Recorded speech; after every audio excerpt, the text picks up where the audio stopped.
Jacques Cousteau called the Gulf of California the aquarium of the world. Vibrant coasts, highly diverse marine fauna and bizarre landscapes, all situated in northwestern Mexico. There are also diverse islands, a miniature ocean with a breathtaking underwater world. It is a journey into one of the richest waters of our planet.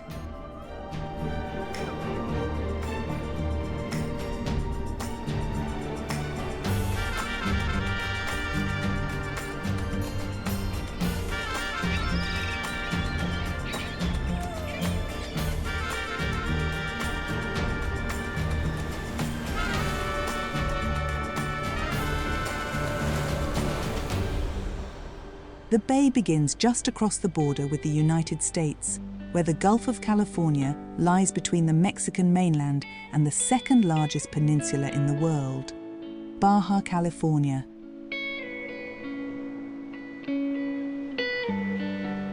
The east coast of the Baja California Peninsula, from San Felipe in the north down to La Paz.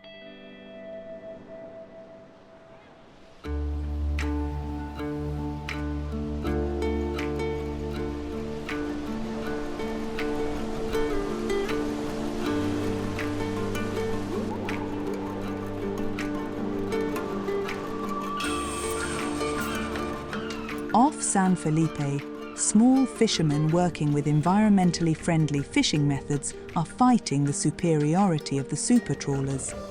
Gentle giants visit Bahia de Los Angeles Bay every summer.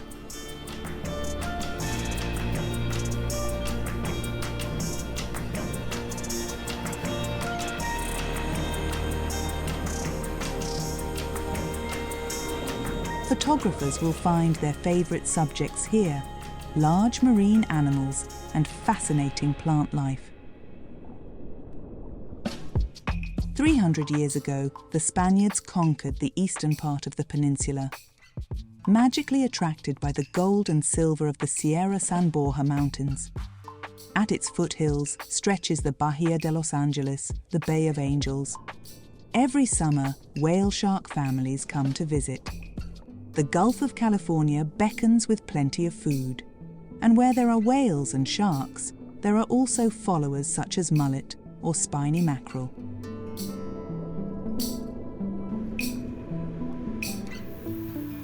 Once Bahia de Los Angeles was an important port where precious metals were shipped from.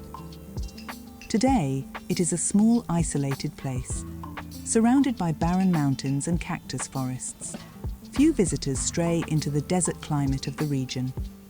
The approximately 1,000 inhabitants of the place live mainly from and with the sea. My name is Vanessa Vasquez Padilla. I'm 30 years old. I studied veterinary medicine and zoo techniques, and I have a master's degree in marine biotechnology. But my focus has always been on wildlife, on exotic animals. I've always been more interested in the ocean, and especially sharks. 10 a.m. Vanessa and her friends go far out into the bay to find whale sharks. Some animals carry transmitters that need to be serviced regularly, but the whale sharks will keep them waiting. Instead, other inhabitants of the bahia show themselves. Since the entire bay is under species protection, they can now cavort here undisturbed. It's super easy for me to feel empathy for the species. I see them and I want to take care of them. I want the boats to go slow, and I want them to respect the animals and not disturb them, because I feel like we need to take care of them.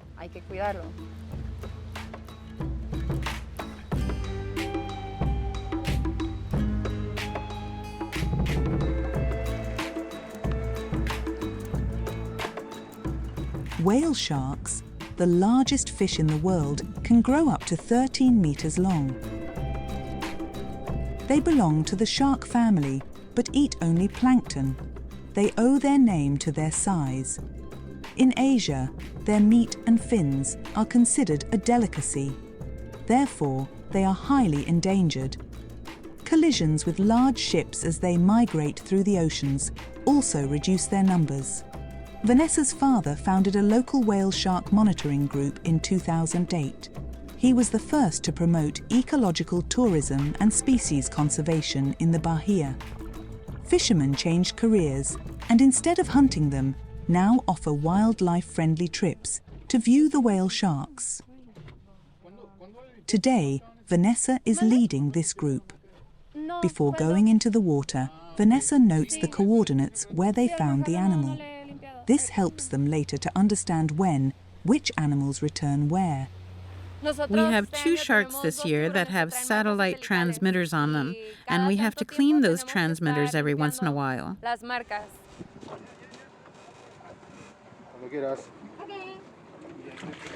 Vanessa is not afraid of the gigantic fish. She has grown up with them. I think I was about 5 or 6 years old the first time I swam with a whale shark. I just didn't let up on my father. I have a sister and we were both always on his case. We want to swim, we want to swim. And one day it became too much for him and he said, okay, go ahead. When we saw a shark, he said, off you go then, because he thought we wouldn't dare to go in. As soon as he let us, we jumped into the water, and since then you can't get me out of there. Still, little is known about these giants. Researchers like Vanessa want to change that and are equipping young animals in particular with GPS trackers to study their migratory behavior. The record is held by a female. She covered 20,000 kilometers in 2.5 years during her journey across the Pacific. Their markings also help identify the animals.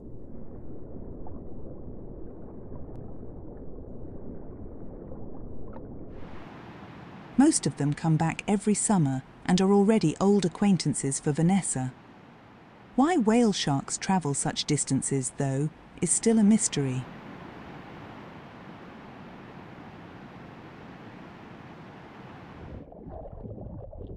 Vanessa has known this fish for a long time. His name is Marcello. She has to remove algae from his transmitter so the data transmission will work smoothly. But something is not right.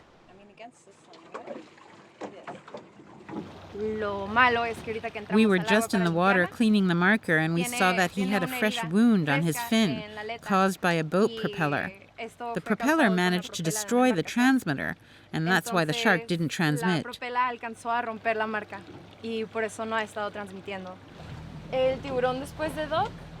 Will you take note, please?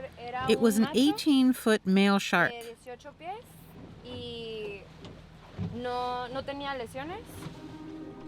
Marcello cannot send any more signals for the time being. His next whereabouts will probably remain his secret. A new GPS tracker costs several thousand US, a lot of money for a small organization like Vanessa's. Whale sharks come to the surface only to feed, in the morning and in the evening, when it's not so hot. Then they filter the plankton out of up to 6,000 litres of water with their huge mouths. Other fish are happy about the leftovers. For them, the proximity of the whale shark also serves as protection from predators. In return, some of them rid the whale shark of parasites, so it's no wonder that whale sharks have a lot of company, whether from entire schools or individual suckerfish. The spot patterns of the giants are as unique as a fingerprint.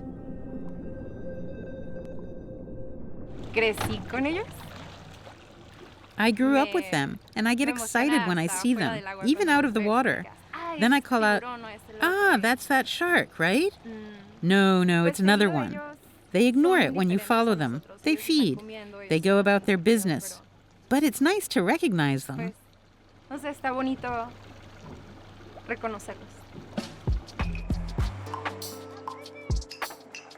6 p.m. and still 35 degrees.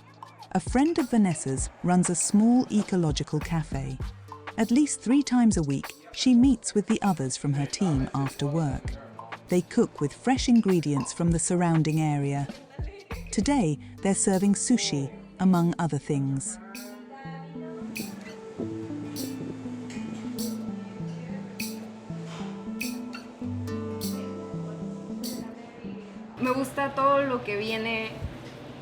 I like everything related to cooking. It brings people together. Plus, you feed yourself and you learn something new. I like that. I also like the feeling of belonging to a family. Almost like a language of love, right? Vanessa's boyfriend, Antonio, is always thinking up something new. Cooking is his passion.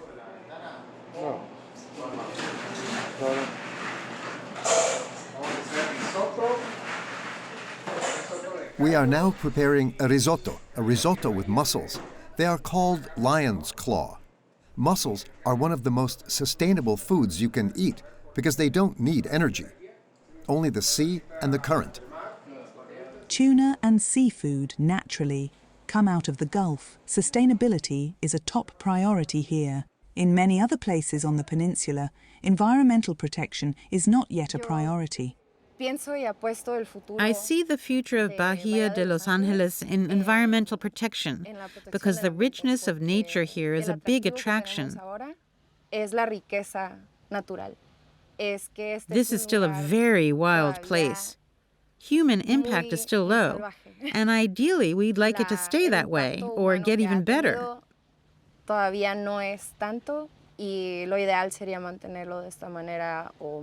The important thing is to keep researching, to understand, and then live in harmony with it all.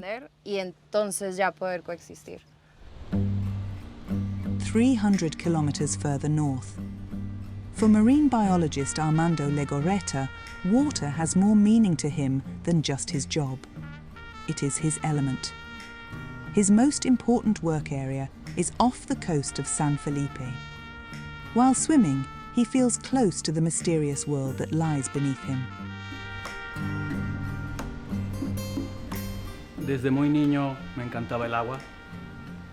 Even as a child, I loved the water. Swimming was my passion. When I saw the sea for the first time, I told myself that I wanted to live by the sea. In high school, I discovered biology, and I fell in love with the subject. Then, when I saw dolphins and whales for the first time, I told myself that I wanted to study them. And that's exactly what I did.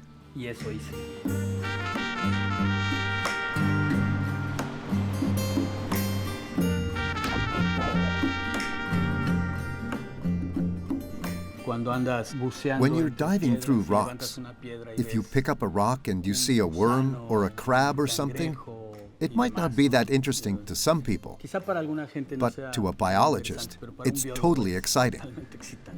Here, off the coast of San Felipe, lives a species unique in the world. Seemingly invisible, it is massively threatened with extinction. The animals are so shy that it is almost impossible to film them. Only with telephoto lenses do scientists like Armando sometimes manage to photograph them. Vaquitas, the smallest porpoises in the world. Less than 20 specimens are said to still exist. Armando has been trying to prevent their extinction for decades. Researchers can only guess at why these mini whales exist exclusively here.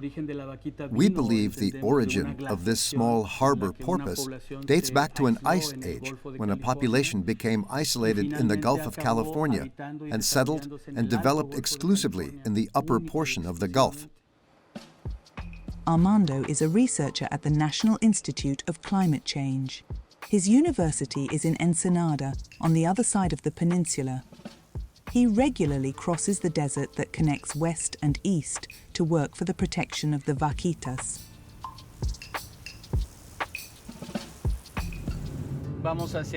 We will go to the pier in San Felipe to meet a fisherman who will toss acoustic locators into the water. We will give him logbooks, a GPS, and the acoustic detectors. He will lay them out where we tell him to.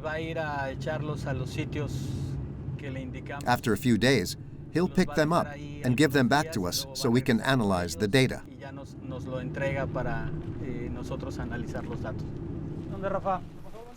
Hello, Rafa. Here is the logbook, the GPS, and the devices.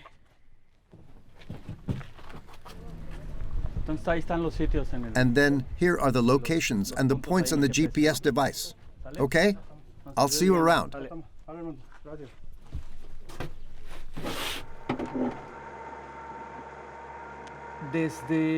Since 1997, we've been able to use passive acoustic techniques, which means nothing more than recording the sounds of the animal, in this case, the vaquita, to understand where they are, when they are where they are, and what they are doing. By doing that, we understand how the population changes over time. Rafael, a fisherman from San Felipe, regularly visits 87 different locations. At each, he sets out a highly sensitive acoustic receiver. The small whales transmit signals via sonar. The receivers record these signals. In this way, Armando can find out how many specimens are still in the area. The buoy helps us know where to come back to. I also make note of this on the navigation device where the buoy is. In 1 week, Rafael collects the receivers. The vaquita's greatest enemy is man. Porpoises are trapped in nets used for fishing. So the solution is to reduce their death by nets. For fishermen, using nets is very simple. It makes their work very effective. Getting them to replace the nets with other fishing gear is difficult.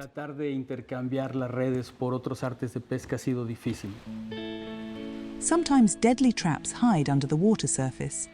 Fishing nets that can be over 20 kilometers wide. They are primarily intended for another native sea dweller, the totoaba fish, whose swim bladder is used by cartels to make an enormous amount of money in Asia. Totoabas are now so rare that they have to be bred.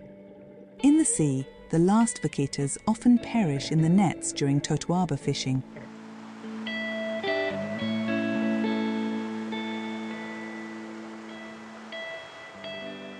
"6 a.m.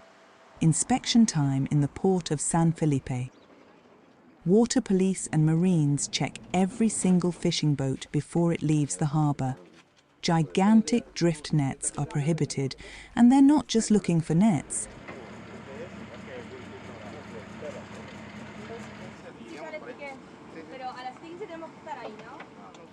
We have a sniffer dog here that can detect not only any kind of narcotics, but also totoaba float bubbles. We also have security personnel here from the Marines and staff from the National Maritime Administration.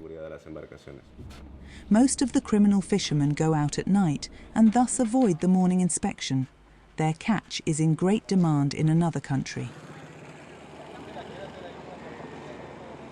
There is little demand for swim bladders in Mexico, but they are very valuable in China.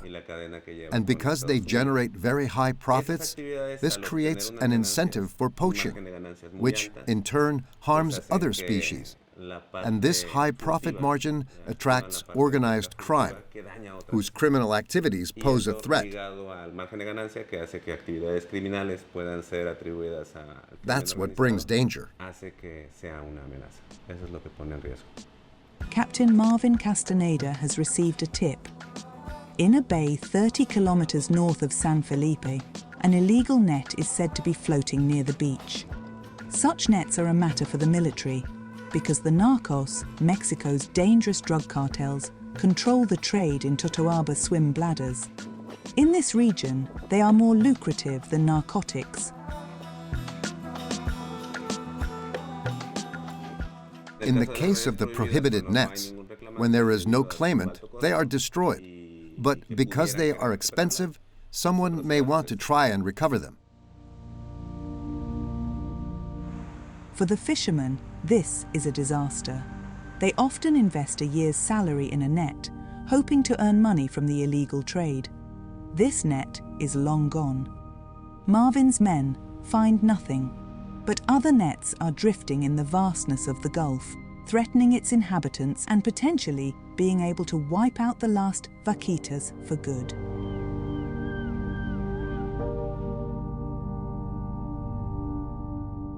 If the vaquita becomes extinct, it would be a total disaster, because there could be sanctions, not only from the United States, but also from other countries, So it could be devastating not only for this region, but for the whole country, and ultimately for the reputation of the country.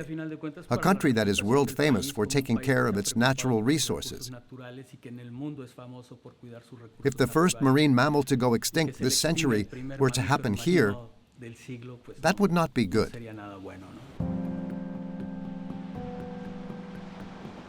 San Felipe is a popular resort, especially for American tourists who like the quiet. It is not as crowded as Tijuana with its dubious reputation. The shallow bays are ideal for families.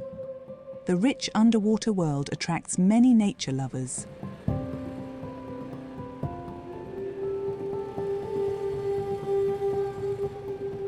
Armando and his wife Edwina also love this area. We have over 40 species. If I remember correctly, there are just over 70 species of whales worldwide. Here, in the Gulf of California alone, we have practically 2/3 of them. We have the highest fish production in the country here, and we're also a great tourist destination. So we still have an opportunity to make the development of the Gulf of California sustainable.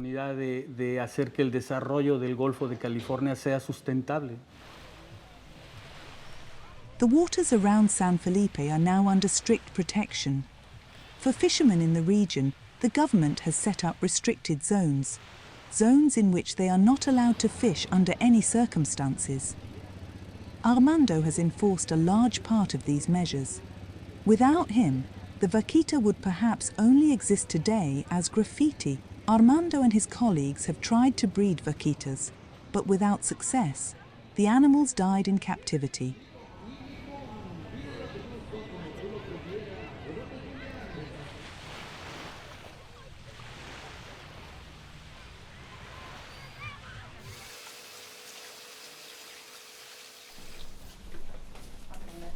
In the meantime, Armando got the acoustic receivers back.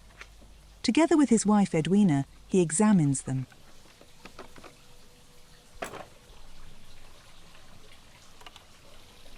Vaquitas transmit signals that are 6 times higher than the sounds of bats. They are not audible to our ears. This program converts the vaquitas' clicks into information that is only a few bytes in size, and that's why a 4-gigabyte card can store data continuously for 3 months.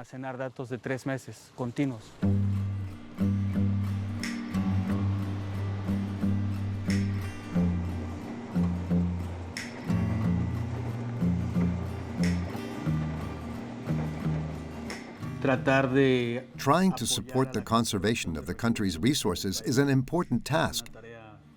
And the best thing is to contribute with good work and do the job you are paid to do well.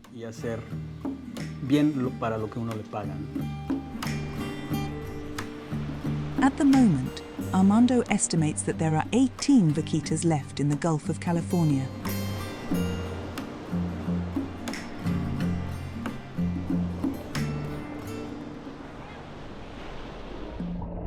"800 kilometers south."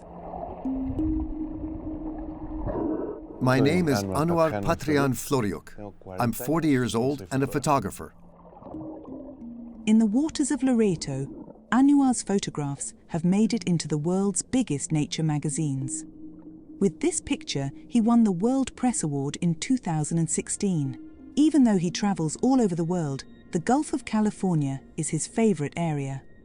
Today he is planning a dive off Loreto. It's a new dive site for him. Normally, he dives further south, in Cabo Pulmo. I didn't set out to be an underwater photographer. It just kind of happened. I used to be a documentary photographer on land.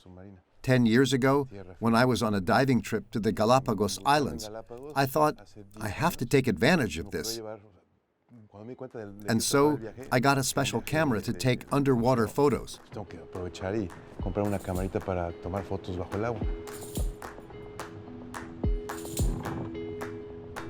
In the Gulf of California, Anwar finds his favorite subjects, large and small sea creatures.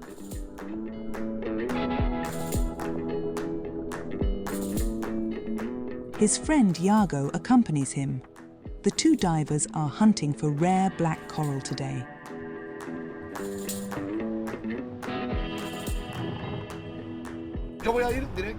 I'm going to go directly perpendicular to the platform until I reach the drop, and at the drop I go out like this, boom, all at once. That descent is very beautiful. You're going to see the other channels going by little on the way down. We'll be at more or less 90 to 100 feet, or about 26 to 30 meters, and there it depends on the current.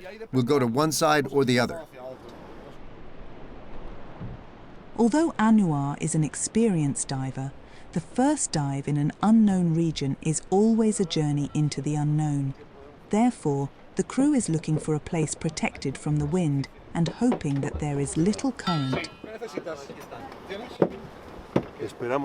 I expect to see a lot of marine life.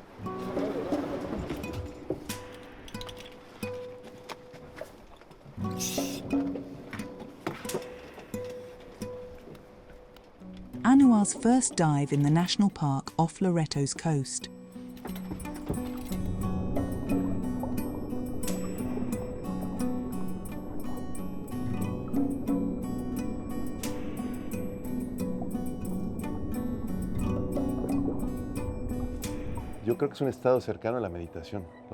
I think it is a state that is close to meditation.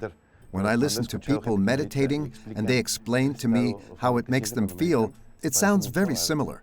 So I imagine it's a similar state, a very relaxed state, very peaceful, very calm, very rich. It's therapy.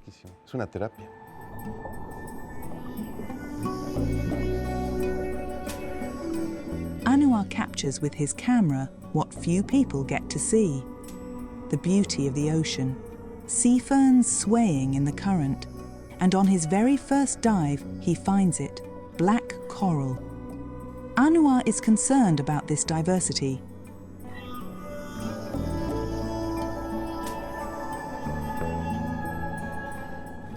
Yes, there are still species of tuna, for example, that are threatened with extinction. There are many species of fish that are threatened with extinction because of overfishing. This is an extremely complicated situation that we have right now. Add to that global warming and the loss of coral reefs. The more the ocean temperature rises, there will be less coral and small fish to colonize it. That is the basis of the food chain. Everyone can see dying forests. Dwindling underwater worlds are not visible. Anouar wants to contribute a small part to make it visible.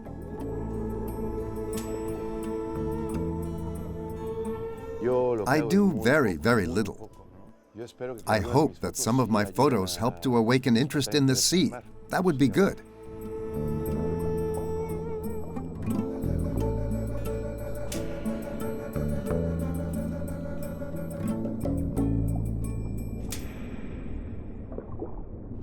The first dive is over. Despite the wind-protected corner, the current is strong and visibility is poor.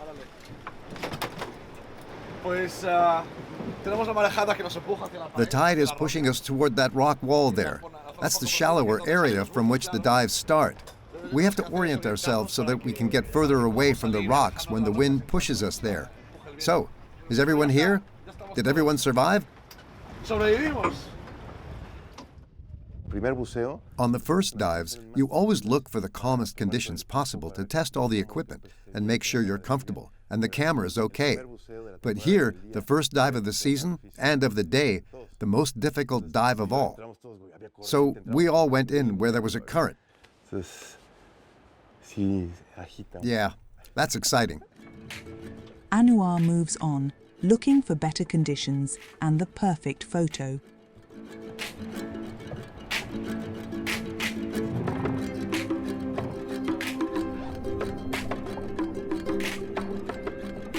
The Gulf of California is also comically called fish soup. Bream, mullet, mackerel. Plenty of choice for fishermen.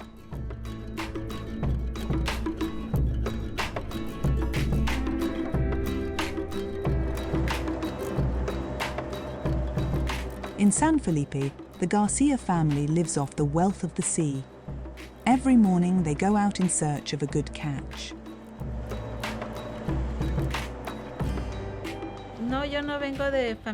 No, I don't come from a fishing family. I started with my husband. Él sí es de familia de pescadoras. Y ahí empecé. He comes from a fishing family. He taught me everything I know because he told me that I have to take care of myself. Me dijo que yo tenía que valerme por yo misma. After 30 minutes, Ana Garcia has reached her fishing area for today. She and her family fish, mostly by hand. El pescado para ponerlo de carnada. This fish is our bait to see what's biting. Para ver qué pica. Better for the environment, bad for the wallet. Ana is not getting rich from her work. Son muchas cosas que sufre un pescador en el mar. There are many things a fisherman must endure at sea, such as heat, cold, hunger, and fear. Many fishermen have not returned home. So you feel sorry for the family when a fisherman does not return.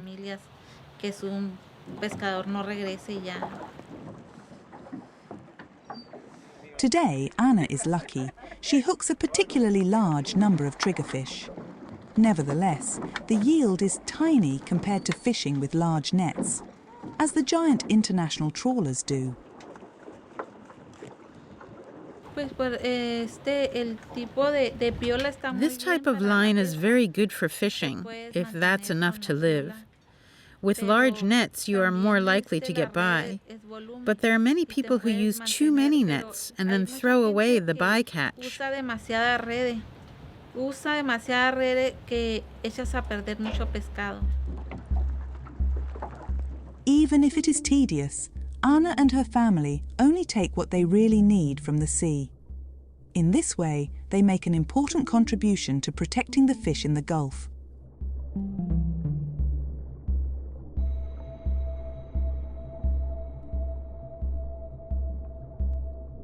Under Ana's boat, the water is teeming with life. The corals provide a home for many fish.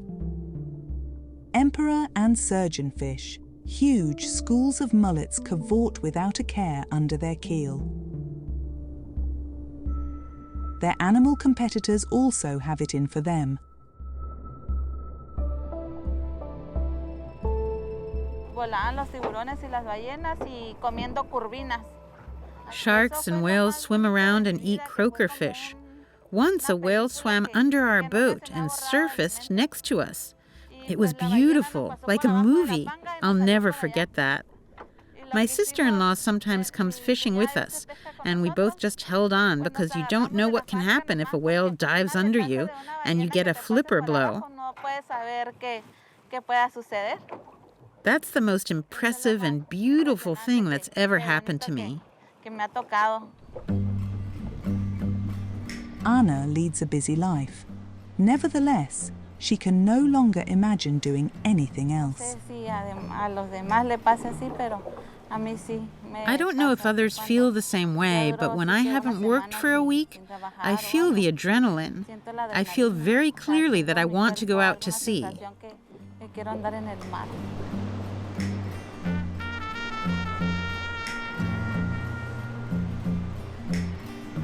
The family spends the summer months in a small trailer park, right on the beach. In 2015, the state president massively restricted fishing with bans and sanctions in order to save the vaquita. Not only were the large super trawlers affected, it brought hard times to a region that relies 80% on fishing. Ana and the other fishermen were barely allowed to work for 2 years. It did little good, and still the number of vaquitas fell. The affected fishermen were supposed to be compensated for their losses, but that has not happened yet.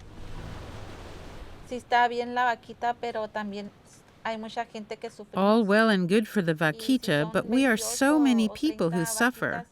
What are 28 or 30 porpoises against thousands of people? That hurt. It was very hard for many people.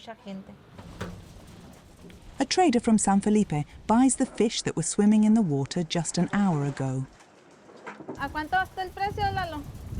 What's the price, Lalo? Depends. Per capita, it is 25.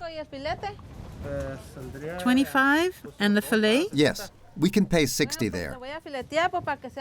Okay, then I'll fillet it so that we get more. More work for Anna.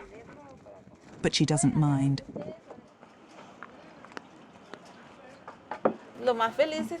You are happiest when you see your family coming back loaded with fish. I'm very happy to see them come. Not just my family. I like it when the boats come back fully loaded because people know they can feed their family. From Anna's table, the fillet goes directly to the fish market in San Felipe.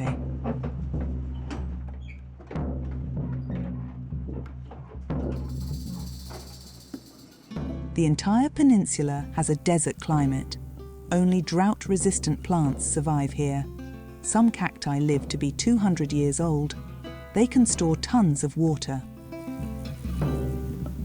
From north to south, the Baja California Peninsula measures almost 1,500 kilometers. Sparsely populated wasteland. Truckers often don't see another car for miles. It's a true North American prairie.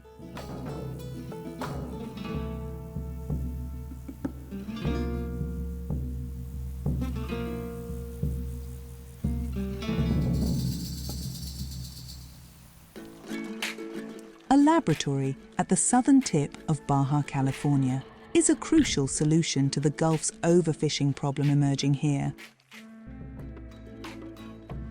In a stone desert near the regional capital La Paz, Pablo Konietzko has dedicated his working life to an endangered species.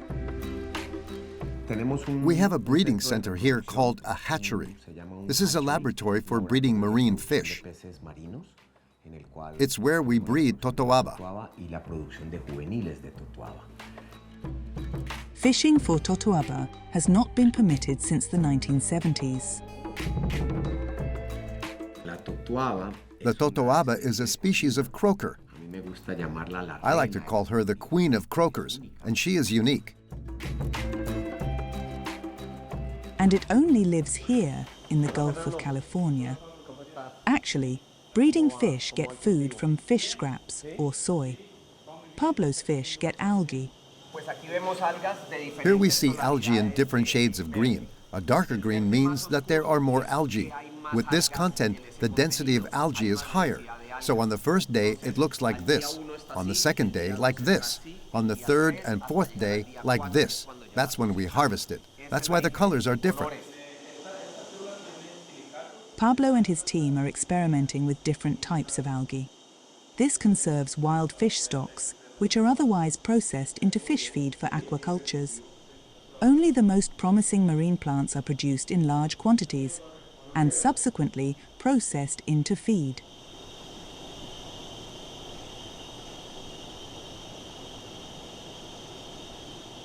"180,000 young fish currently live at Earth Ocean Farm.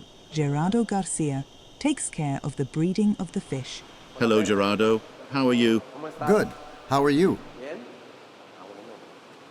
How are the totoabas doing? They ate this morning. They are full.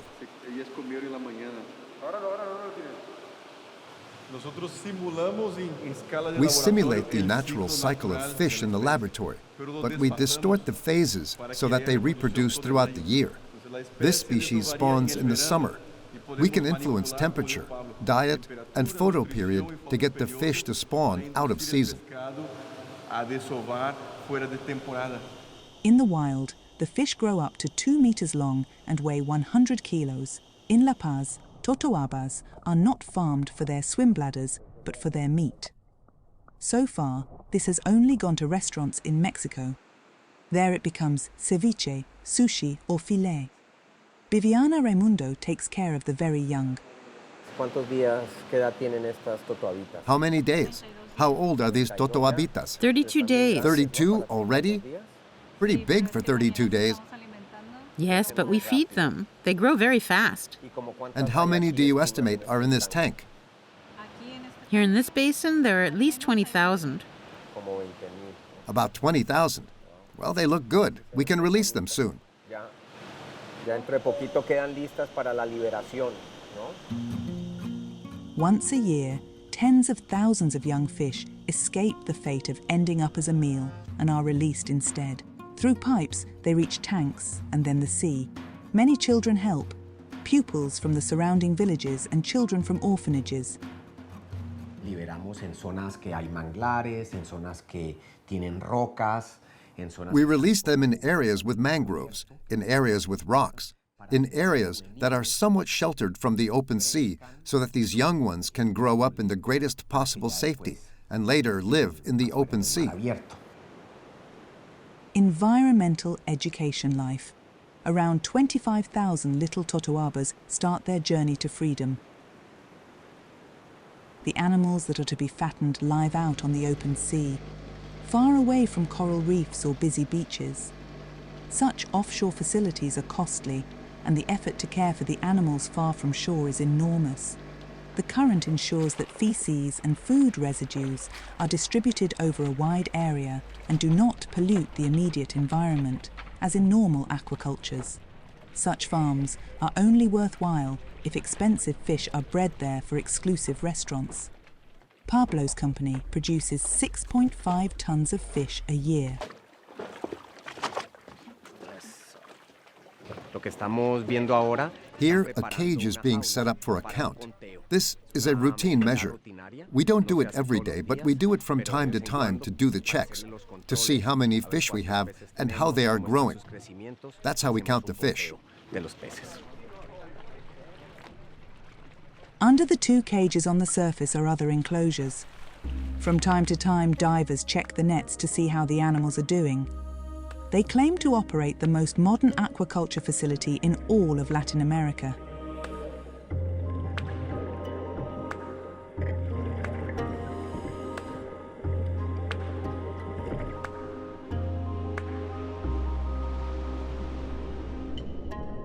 Making food that sinks so that it is not stolen by seagulls is a science in itself.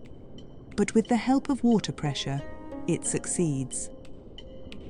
Divers drive the fish into the tube of a counting machine where they are detected by infrared.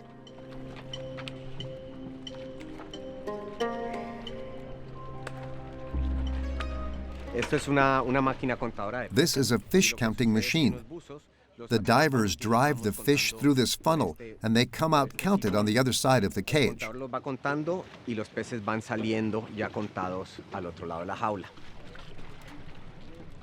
Recently, Pablo has been granted permission to supply its breeding totobars abroad. Critics fear that this will also further fuel the criminal business. Illegally caught fish could be passed off as farmed ones. Pablo sees himself as an environmentalist. I want to clarify that totoabas will not become extinct because we can already breed them. So we can be completely sure that totoaba is not going extinct. Aquacultures have a reputation for contributing to the emptying of the oceans with their fish-laden feed. Fecal matter from the cages often depletes the environment. Pablo says he has solved problems with feed from algae and cages in the open ocean. He says he believes his farming eliminates the need for the illegal hunt for totoabas, which could save other marine life.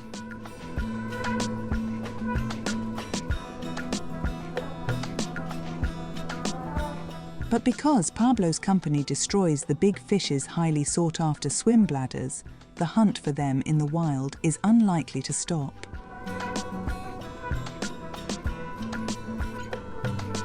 Can Pablo's aquaculture really help sustain the abundant life in the Gulf of California?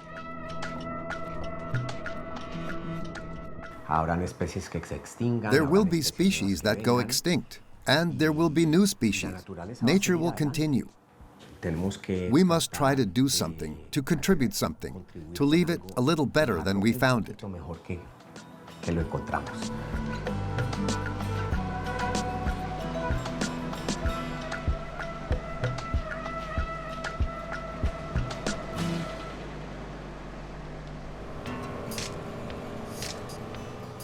Back in Loreto, photographer Anouar Patjane's team is looking for a suitable dive spot without current. That's because current can cause the divers to drift several kilometers within a few minutes. The longest I've ever been in the ocean without being picked up is an hour. And an hour is enough to make you worry. 10 minutes is no problem. Half an hour, and you start to get nervous. An hour of not being picked up, and you have to think what to do. That's exactly what happened to me with a boat I was out on. It didn't have a radio. The engine failed, and the boat started to move away. We didn't know if the boat would come back to us, if it would be able to call for help, or if we would have to swim to shore. After an hour, the suitable place is found. They want to try their luck off the lonely volcanic island of Isla Coronado. As always, Anouar is on the hunt for the perfect photo.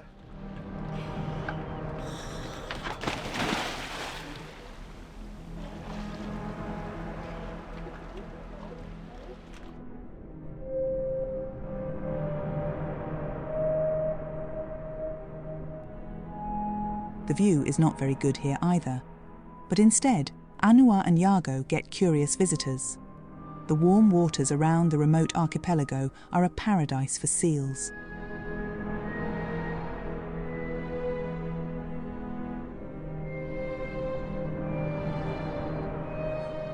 Really big life.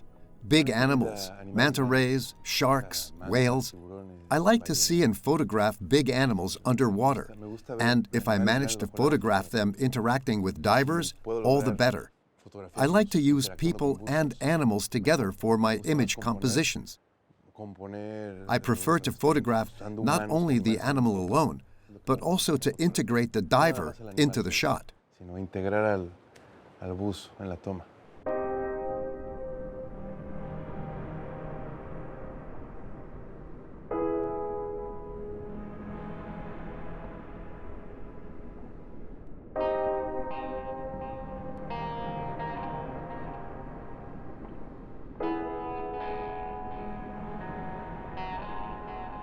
Swarms react to every movement of the group. This allows them to better protect themselves from enemies and to confuse them. Thousands of eyes and noses react faster than a single fish. The first to perceive an attacker triggers a chain reaction with its flight movement. Anouar is not perceived as an enemy.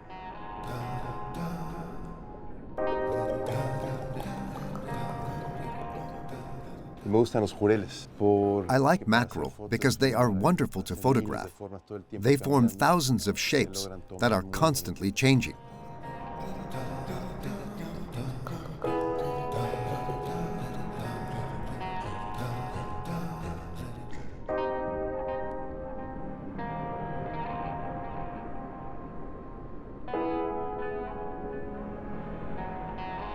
Anouar is satisfied with this dive. Loreto is the oldest town on the Baja California Peninsula. It was founded in the 17th century by Spanish Jesuits.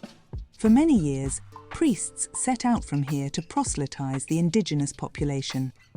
Anouar considers himself not only a photographer, but also an activist. With his photos, he wants to shake things up, to make the disappearance of the mysterious underwater world visible. The more impressive the pictures, the greater the effect on the viewer.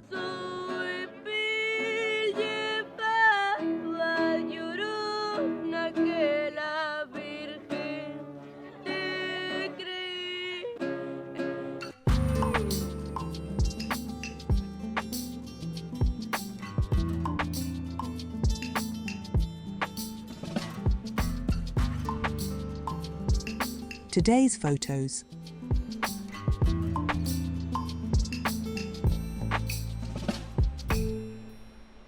I just adjust the contrast and a little bit of sharpness.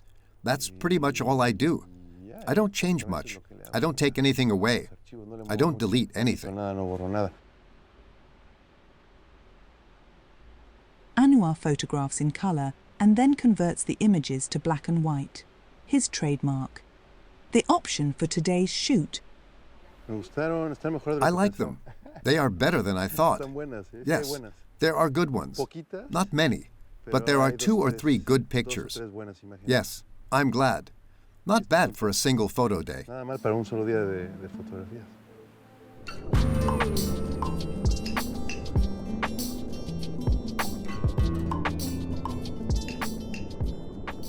Here, the decline in diversity underwater is immense.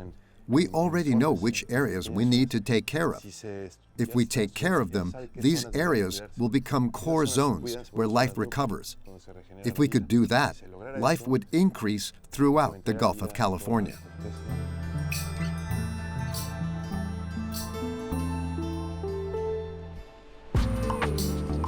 Anouar dedicates his work to life underwater. It is people like him who ensure that the Gulf of California will hopefully remain the world's aquarium in the future.